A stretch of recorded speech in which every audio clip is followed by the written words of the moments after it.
Doctor ortho Ayurvedic oil and capsule, अब दर्द भी घुटने टेकेगा। जॉलीग्रांट एयरपोर्ट पर सीएम धामी ने पीएम को किया शुक्रिया, बोले डबल इंजन सरकार विकास को नई गति देगा। कांग्रेस प्रदेश अध्यक्ष ने पारजी में गुटबाजी की खबरों को नकारा, कहा कांग्रेस में गुटबाजी नहीं है, सदस्यता अभियान लगातार बढ़ रहा है।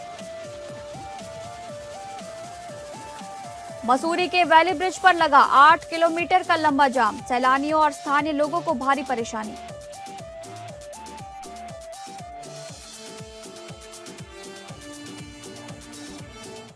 नमस्कार, आप सभी का स्वागत है उत्तराखंड न्यूज में। मैं हूं आपके साथ शालिनी राणा।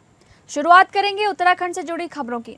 जॉलीग्रांट एयरपोर्ट पर सीएम पुष्कर सिंह धामी ने ट्वीट करके पीएम मोदी को धन्यवाद किया है।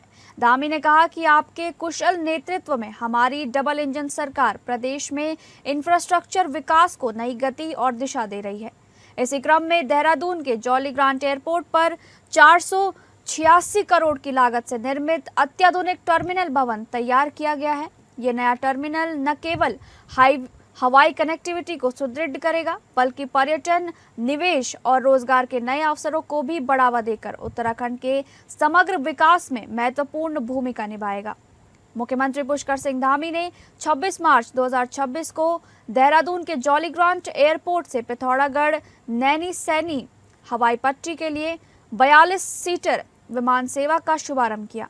ये सेवा उड़ान योजना के तहत शुरू की गई है, जो दून और पिथौरागढ़ के बीच की यात्रा को 1 घंटे में पूरा करेगी, जिससे कनेक्टिविटी बेहतर होगी।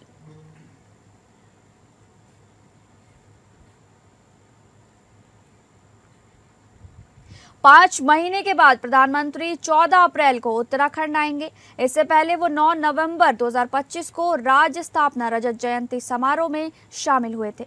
इस दौरान प्रधानमंत्री ने एफआरआई परिसर में राज्य के विकास के लिए 8,140 करोड़ से अधिक की विभिन्न परियोजनाओं का उद्घाटन और शिलान्यास किया था। इसके साथ ही विकसित उत्तराखंड के लिए वेडिंग डेस्टिनेशन, एक जिला एक मेला समेत कई मंत्र दिए गए।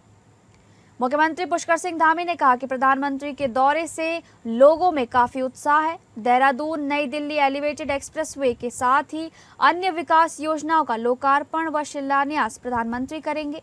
मोदी पहले ऐसे प्रधानमंत्री हैं जिन्होंने सीमांत गांवों का प्रवास किया। चमोली जिले के माणा गांव, उत्तरकाशी जिले के मुखवा, पिथौरागढ़ के आदि कैलाश का प्रवास कर देश दुनिया में उन्हें नई पहचान दिलाई है।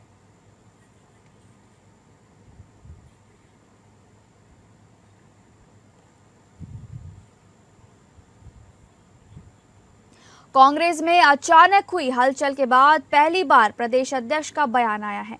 उन्होंने पार्टी में गुटबाजी की खबरों को खारिज करते हुए कहा कि सभी नेताओं से सार्वजनिक टिप्पणियां न करने का निवेदन किया गया। उन्होंने प्रभारी के दौरे की तैयारी और सदस्यता अभियान पर भी बात की। लगता है सब कुछ ठीक नहीं है, उन्होंने ऐसा बयान दिया है। ये महत्वपूर्ण नहीं है, लेकिन कांग्रेस में जिस बयानबाजी की आप बात कर रहे हैं उन पर सब पूर्ण विराम लग चुका है। मैंने सभी नेताओं से ये अपील की है कि जो भी बातें कहनी है वो पार्टी फोरम पर कहें, और आप सभी जानते हैं कि उसके बाद उस पर पूर्णतया विराम लग गया। ऐसी कोई बात नहीं। अब सब लोग इस बात में जुटे हैं कि हमारी राज्य की प्रभारी, कांग्रेस प्रभारी आदरणीय शैलजा जी 5 दिन के उत्तराखंड के दौरे पर आ रही हैं। सभी नेता लोग उसके तैयारी में लगे हैं, उन कार्यक्रमों की तैयारी में लगे हैं, और अब ऐसी कोई अलग से कोई ऐसी बात नहीं है। और ये निश्चित रूप में है कि बहुत लोग कांग्रेस में शामिल होना चाहते हैं, यहाँ तक कि वर्तमान विधायक भी उसमें शामिल है। उत्तराखंड परिवहन की रोडवेज बस में पथराव कर तोड़फोड़ करने व चालक से मारपीट के मामले में पुलिस ने एक आरोपित को गिरफ्तार कर लिया है, जबकि अन्य आरोपितों की तलाश की जा रही है। टनकपुर डिपो की बस हरिद्वार जा रही थी। जब वो गदरपुर पहुंची तो ओवरटेक करने के दौरान बाइक सवार चालक से उनकी कहासुनी हो गई। लोगों के बीच बचाव के बाद बस रवाना हो गई। इसी दौरान बाइक सवार युवक ने अपने साथियों को बुलाकर बस का पीछा किया और केलाखेड़ा के पास बस को रोकने का प्रयास किया। चालक ने बस नहीं रोकी तो युवक के साथियों ने चलती बस में पत्थर मारना शुरू कर दिया। चालक ने दरोहा चौकी पर बस को खड़ी कर गदरपुर पुलिस को सूचना दी और टनकपुर निवासी बस चालक शारदा शंकर की तहरीर पर अज्ञात आरोपितों के विरुद्ध मामला दर्ज किया गया। इस पर पुलिस ने प्राथमिकी पंजीकृत कर जांच शुरू की। खटीमा हरिद्वार रूट की उत्तराखंड रोडवेज बस में तोड़फोड़ और चालक से मारपीट के मामले की पुलिस ने 4 आरोपियों को गिरफ्तार कर लिया है। गिरफ्तारी के बाद का वीडियो वायरल हो रहा है जिसमें आरोपी लंगड़ाते हुए दिख रहे हैं।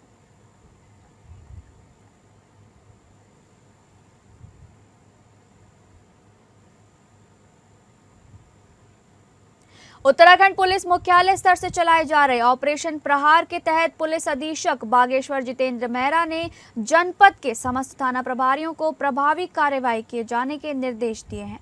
पुलिस अधीक्षक महोदय बागेश्वर के निर्देशन में जनपद में मादक पदार्थों की तस्करी की रोकथाम के लिए चलाए जा रहे अभियान के तहत एसओजी टीम द्वारा चेकिंग के दौरान अभियुक्त हर्षित तमता के कब्जे से करीब 5 ग्राम अवैध स्मैक के साथ उसे गिरफ्तार किया गया। बरामद माल की कीमत 1.5 लाख रुपए आंकी गई है। अभियुक्त के विरुद्ध कोतवाली बागेश्वर में पीएस एक्ट के अभियोग पंजीकृत कर अभियुक्त को न्यायालय में पेश कर अल्मोड़ा जेल भेजा गया है।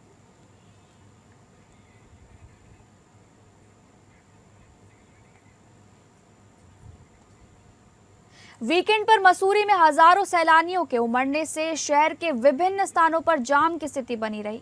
सबसे अधिक जाम मसूरी देहरादून मार्ग पर शिव मंदिर के निकट वैली ब्रिज पर देखने को मिला, जहां लगभग 8 किलोमीटर का लंबा जाम लग गया। इससे सैलानियों और स्थानीय लोगों को भारी परेशानी का सामना करना पड़ा। मसूरी कोतवाली और शासन प्रशासन पर लोगों की नाराजगी साफ देखने को मिली, जिन्होंने जल्द से जल्द प्रभावी कदम उठाने की मांग की है। मसूरी में अभी तक पर्यटन सीजन पूरी तरह से शुरू नहीं हुआ है। इसके बावजूद भी ऐसी स्थिति चिंता का विषय है। ऐतिहासिक लैंडौर बाजार में हर समय जाम की स्थिति बनी रहती है। वहीं library, picture palace, company garden, Motilal Nehru मार्ग सहित कैंपटी फॉल क्षेत्र में दिन भर जाम लगा रहा। स्थानीय लोगों का कहना है कि यदि इसी प्रकार की स्थिति बनी रही तो आने वाले समय में मसूरी से पर्यटकों का मोह भंग हो जाएगा और वे अन्य पर्यटक स्थलों की तरफ रुख करने लगेंगे।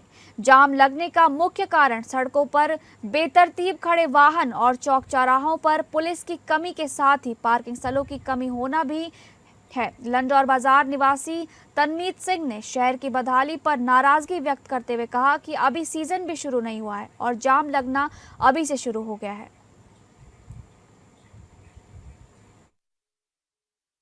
पहले तो मैं आपका धन्यवाद करना चाहूँगा कि आप ये कवरेज भी कर रहे हो, क्योंकि अगर ये इस क्षेत्र की मैं बात करूँ तो ये आज की पीड़ा नहीं, काफ़ी टाइम से पीड़ा बन चुकी है। सीज़न का तो अब हर वीकेंड ही सीज़न आ गया है, तो जब से हाईवे बन रहे हैं हम उसका सरकार का भी धन्यवाद करते हैं जो कनेक्टिविटी बना दी है, पर जब तक हम अपने बाजार में मैनेजमेंट को प्रॉपर नहीं कर पाएंगे। अब आप देखिए 2 हॉस्पिटल है यहाँ पे, पर जाम इतना लग जाता है। जो हॉस्पिटल में देहरादून बंदा आसानी से पहुँच सकता है, पर यहाँ पे जाम से नहीं निकल सकता। बिल्कुल सही कह रहे हैं, अभी सीजन पूरी तरह से नहीं आया है, सीजन का आगाज हो चुका है, लेकिन जाम की स्थिति को तो मैं ये कहूँगा कि प्रशासनिक लापरवाही कहूँगा। पूर्व में भी लंडौर बाजार की तो बिल्कुल ये जाम की स्थिति नासूर बन चुकी है और इसका शायद ही कोई हल निकल पाए, क्योंकि न कैंट अपनी मनमानी करता है, कैंट भी अपनी मनमानी कर रहा है, लोकल बॉडी प्रशासन भी अपनी मनमानी कर रहे हैं। जनपद बागेश्वर गरुड़ नगर पंचायत अंतर्गत बैजनाथ भूकनखोला मैदान में 4 दिवसीय कत्यूर महोत्सव का भव्य शुभारंभ हो गया है। महोत्सव का विधिवत उद्घाटन दर्जा राज्य मंत्री शिव सिंह बिष्ट, स्थानीय विधायक पार्वती दास, जिला पंचायत अध्यक्ष शोभा आर्या, नगर पंचायत अध्यक्ष भावना वर्मा, ब्लॉक प्रमुख किशन सिंह बोरा सहित अन्य अतिथियों द्वारा रिबन काटकर एवं दीप प्रज्वलित कर किया गया। वहीं महोत्सव के शुभारंभ अवसर पर मुख्यमंत्री पुष्कर सिंह धामी ने वीडियो संदेश के माध्यम से गरुड़ क्षेत्रवासियों को शुभकामनाएं दी। उन्होंने कहा कि कत्यूर महोत्सव केवल मनोरंजन का माध्यम नहीं, बल्कि उत्तराखंड की समृद्ध विरासत, लोक संस्कृति और सामूहिक एकता का जीवंत प्रतीक है। उन्होंने कत्यूर घाटी के गौरवशाली इतिहास का उल्लेख करते हुए कहा कि ऐसे आयोजन हमारी प्राचीन परंपराओं को नई पीढ़ी तक पहुंचाने का महत्वपूर्ण कार्य कर रहे हैं।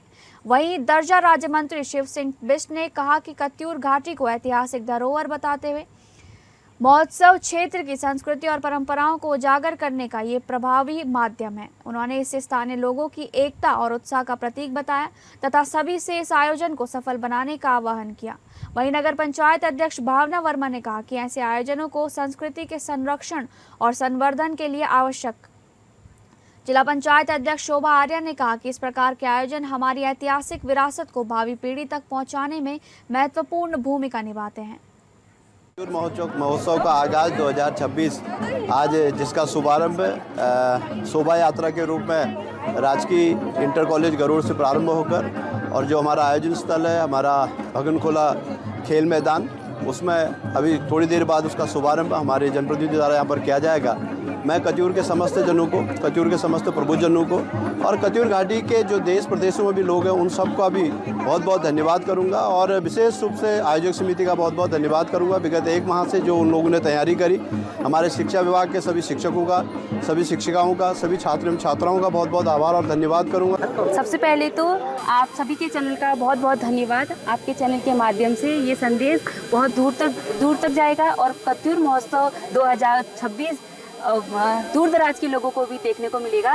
और सबसे पहले मैं आप सभी को कत्यूर महोत्सव 2026 की हार्दिक बधाई एवं शुभकामनाएं देती हूँ। मॉल रोड स्थित एक होटल के सभागार में भाजपा महिला मोर्चा प्रदेश अध्यक्ष रुचि भट्ट और महामंत्री हिमानी वैष्णव के मसूरी भ्रमण के दौरान भाजपा महिला मोर्चा और भाजपा मसूरी मंडल द्वारा स्वागत समारोह आयोजित किया गया। टिहरी जिला भ्रमण पर आए भाजपा महिला मोर्चा अध्यक्ष ने सभी महिलाओं से भाजपा की रीति और नीति को जन जन तक पहुंचाने का आह्वान किया।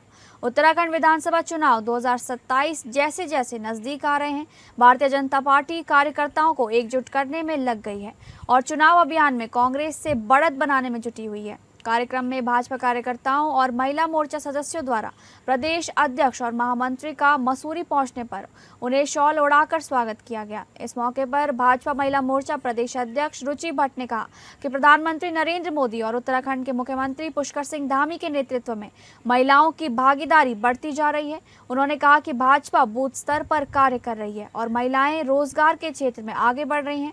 अंकिता भंडारी हत्याकांड में उन्होंने कांग्रेस पर आरोप लगाते हुए कहा कि कांग्रेस पार्टी मुद्दे को भटकाना चाहती है, लेकिन 2027 में जनता उन्हें जवाब देगी और एक बार फिर उत्तराखंड में भाजपा की सरकार बनेगी। हमने टिहरी जिले का पूर्ण भ्रमण किया, मुनि की रेती से लेकर पूरा टिहरी तक हम लोग आगे तक गए और अब लौटते समय यहाँ प्रवास कर रहे हैं। बहुत ज्यादा समर्थन बहनों का है और क्योंकि हम लोग इस प्रवास के साथ साथ उन बहनों के साथ भी बात करने पहुंच रहे हैं जिन्होंने कुछ न कुछ हमारी योजना का बेनिफिट लिया, फायदा उठाया और अच्छे से अच्छे काम उनके आउटलेट्स खुले। मिनरल वाटर, जैसे मैंने बता रही थी अभी कि मिनरल वाटर के प्लांट में गए, अंगोरा वुल के खड्डी प्लांट में गए, फूड प्रोसेसिंग प्लांट्स में गए, तो बहनें बहुत खुश थी। बहुत बहनों को रोजगार मिला है और बहुत बहनें वहाँ निरंतर काम कर रही हैं और सशक्त हो रही हैं। तो एक मुझे लगता है भारतीय जनता पार्टी को बहनों का बहुत बड़ा जनसमर्थन है। देखिए, माननीय प्रदेश अध्यक्ष जी के साथ मैं मुनि की रेती, हमने टिहरी का 2 दिन का प्रवास किया, तीसरा दिन है क्योंकि आज हम मसूरी में हैं और अपने कार्यकर्ताओं से हम लोगों ने प्रचारात्मक बैठक की है और टिहरी में भी हम लोग मातृशक्ति से मिले और मातृशक्ति में बहुत उत्साह है। उत्तराखंड अल्पसंख्यक मोर्चा के प्रदेश अध्यक्ष अनिज गौड़ और मीडिया संयोजक यूसुफ मलिक का मसूरी पहुंचने पर भारतीय जनता पार्टी और अल्पसंख्यक मोर्चा के मसूरी मंडल अध्यक्ष द्वारा भव्य स्वागत किया गया। इस दौरान अल्पसंख्यक मोर्चा के अध्यक्ष द्वारा कार्यकर्ताओं के साथ परिचय बैठक आयोजित की गई और केंद्र और राज्य सरकार द्वारा संचालित योजनाओं को जन जन तक पहुँचाने का आह्वान किया गया। अल्पसंख्यक मोर्चा के शहर अध्यक्ष जगजीत कुकरेजा ने प्रदेश अध्यक्ष का पुष्प गुच्छ भेंट कर स्वागत किया। मॉल रोड स्थित एक होटल के सभागार में आयोजित बैठक में अल्पसंख्यक मोर्चा के प्रदेश अध्यक्ष अनिज गौड़ ने कहा कि कांग्रेस के राज में अल्पसंख्यकों की स्थिति किसी से छिपी नहीं रही है, लेकिन 2014 के बाद केंद्र में नरेंद्र मोदी और राज्य में पुष्कर सिंह धामी के नेतृत्व में सरकार बनने के बाद अल्पसंख्यक समाज मुख्य धारा से जुड़ रहा है और सरकारी योजनाओं का लाभ लेकर आगे बढ़ रहा है। उन्होंने आगे कहा कि आज सरकार अल्पसंख्यकों के लिए विभिन्न योजनाएं चला रही हैं, जिससे उनकी आय और जीवन स्तर में सुधार हो रहा है। अल्पसंख्यक लगातार भारतीय जनता पार्टी से जुड़ रहे हैं और पार्टी की नीतियों से प्रभावित होकर उनका विश्वास बढ़ा है।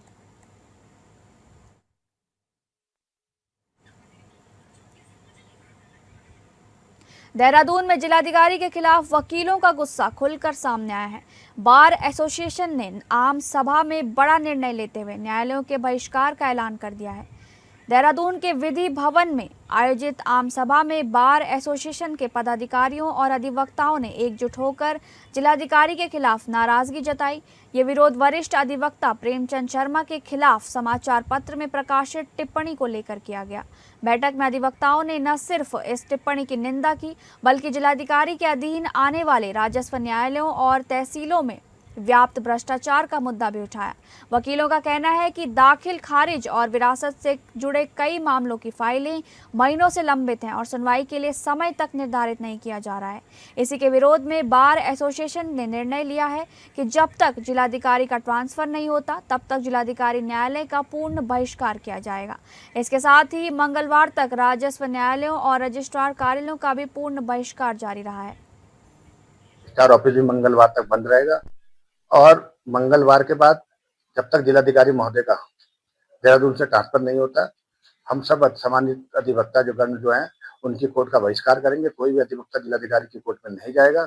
मंगलवार को आगे की रणनीति के लिए कि इस पे क्या करा जाए, आगे क्या कदम उठाया जाए, उसके लिए हमने अपनी कार्यकारिणी की एक मीटिंग बुला रखी है आगे की रणनीति के लिए। और हमारा निवेदन केवल सरकार से यह है कि इस तरीके के जिलाधिकारी, क्योंकि जो हमारी मांगे हैं, जिस मांगों को लेकर के हम उनको सूचित कर रहे हैं कि तहसील में भ्रष्टाचार है, रिकॉर्ड रूम में भ्रष्टाचार है, आपके राजस्व न्यायालय में भ्रष्टाचार है, उसकी तरफ कोई ध्यान नहीं दिया जा रहा है। फिलहाल उत्तराखंड न्यूज में बस इतना ही। नमस्कार।